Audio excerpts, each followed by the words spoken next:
So when I'm coming to see you,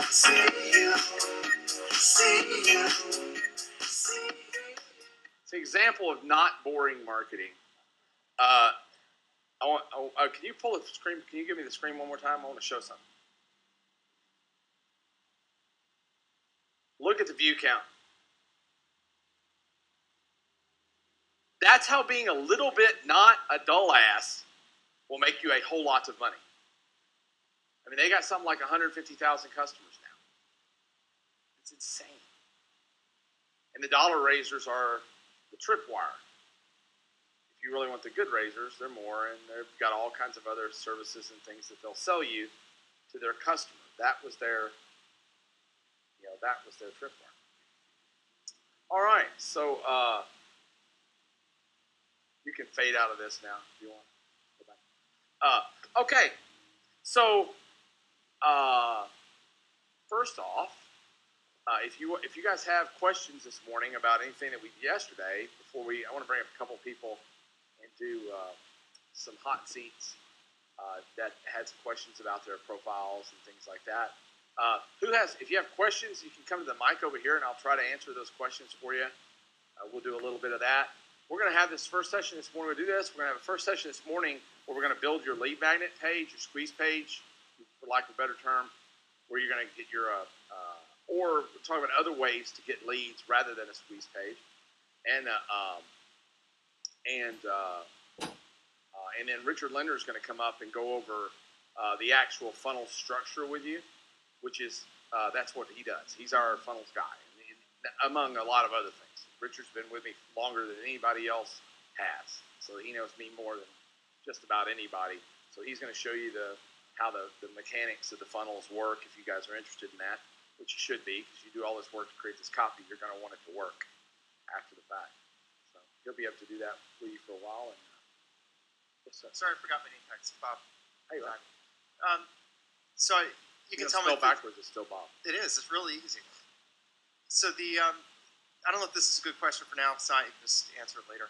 We pulled Rapleaf on our list by products, like who buys different products, and it was classifying a bunch of them as high net worth, which seemed odd to me. I've met these people, and they don't seem like, for one group of products, 20% high net worth. For another group of products, 30% high net worth. And what I'm wondering is does that fall into a normal band that you've seen for real estate info products? DIY, make for money. Real estate info products? Yeah. It actually does. Yeah, you guys are, for the most part, did it give you age? Age, and the two products were doing, one band was 45 to 55. And that was the lower net worth, wasn't it?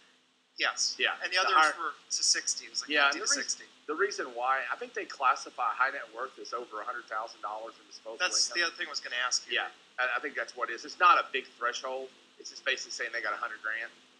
And most people that are 65 that are looking to invest in real estate got $100,000. You know, they're that's the thing. It's the reason you're pulling a high net worth number is because of age. So one of the things that I thought of from that, I thought, well, should we then make a product where it's like something they can invest in? Like, here's a house, go buy it, or here's an apartment building, buy a share in it. Maybe they probably your audience probably by and large has good credit, especially the older group is going to have good credit because credit gets better by age. You have a different problem though. Their risk of, we risk status with money. The definition of status when you're 65 is whether you're in a nursing home or not, or whether you're in it's not just status. It's a different equation. So I'm thinking about why doesn't a 70-year-old man buy a Mercedes-Benz for $100,000? It's not necessarily because he's afraid that $100,000 will reduce his status. He's afraid that he might run out of money before he dies. Right. So it's a different equation. It's more of a primal security need. Older people past 65, 70, they tend to be conservative by nature. They tend to not have so many people to impress. They still have the same primal things that we have. It doesn't matter. They still have the same. They still want to raise their status. They still want to be more successful than their friends. They still want to have an interest.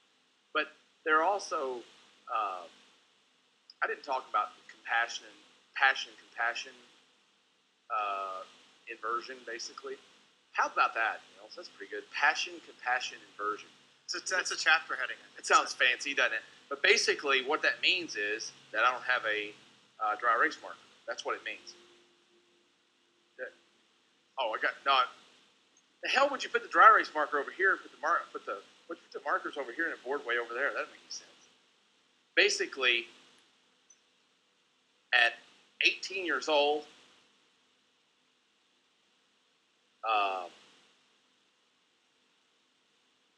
everything, this is passion. This is compassion.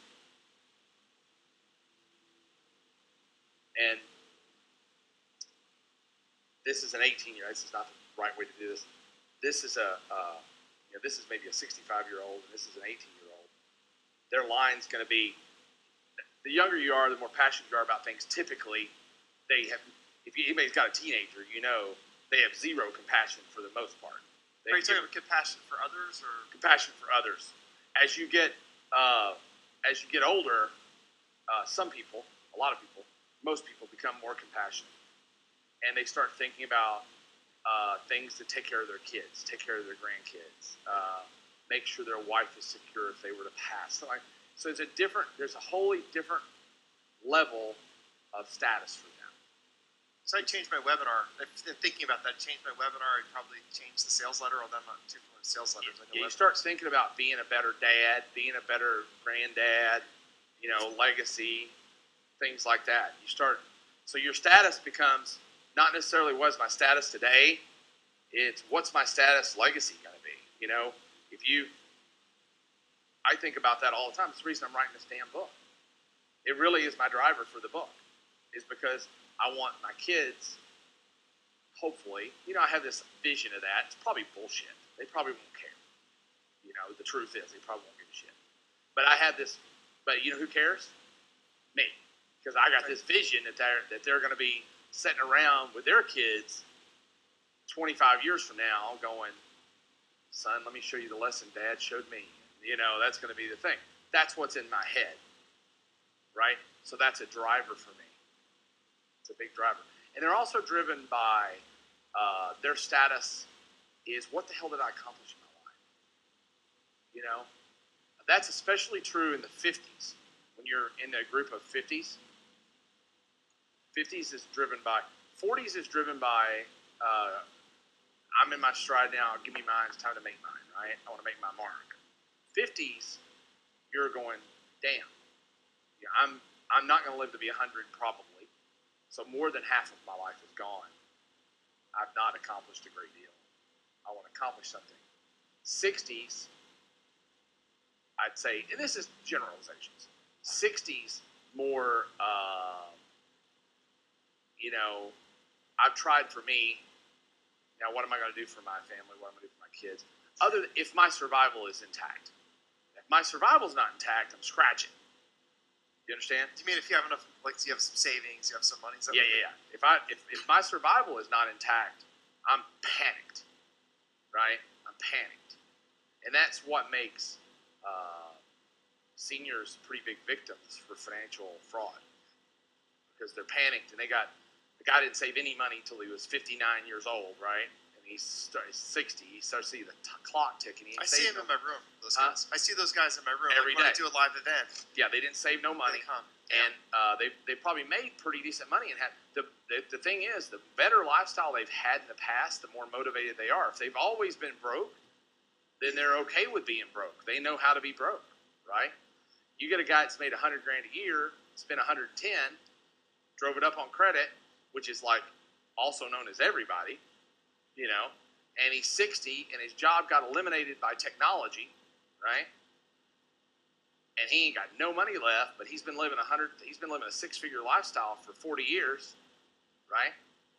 That's scary. He is freaking. And if he's got $200,000, $300,000, $400,000, he's freaking just as bad, if not worse.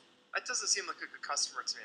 My reaction to that is I don't really want that customer, because I've got a panicked person give me their last money in a desperate search to get 25% a year, which sounds to me like a recipe for a problem. Unless I can find something else to sell them. It was funny. I had a conversation with Daniel Frischberg, who's one of our financial experts that works on our financial newsletter side. And I asked him that the other day. I said, I'm 60 years old. I got $500,000. I know I'm gonna live longer. I'm used to making $100,000 a year. You know, what are you gonna do? What would you tell me to do? So I would tell you to get a job. I tell you to get a job and reduce your lifestyle, and then I would help you to invest your money.